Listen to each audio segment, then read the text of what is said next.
مولوی عنایت الله خوارزمی سخنگوی وزارت دفاع ملی میگوید که عملیات رد ظلم تا زمانی ادامه می‌یابد که رژیم نظامی پاکستان به تجاوز توقف ندهد. در بمباردهای دشمن بیشتر جاهای ملکی هدف قرار داده شده یا تلفات ملکی بیشتر داشتیم. البته سوال دیگری که یک دوست دیگه کردن، افغانستان قدرت داره این که بتونه جنگ کنه نکنه، باید بگوییم ببینین آنهایی که از جاهای دور آمده بودن بر قدرت، امپراتور، مستکبر، مستبد به غرض تجاوز به افغانستان، به آنها قدرت افغانستان ثابت شد و پوزشان به خاک مالیده شد، در افغانستان شکست خوردن، پس رفتن.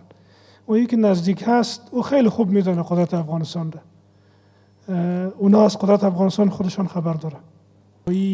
تا فعلا امکاناتی که ما داشتیم و به کار گرفتیم مؤثر بوده و ملت عزیز ما، مردم عزیز ما مطمئن باشن دشمن مزدور توانایی ندارن که به ما شما تو خسارات زیادی یا تو عملات قوی انجام داده بتونن.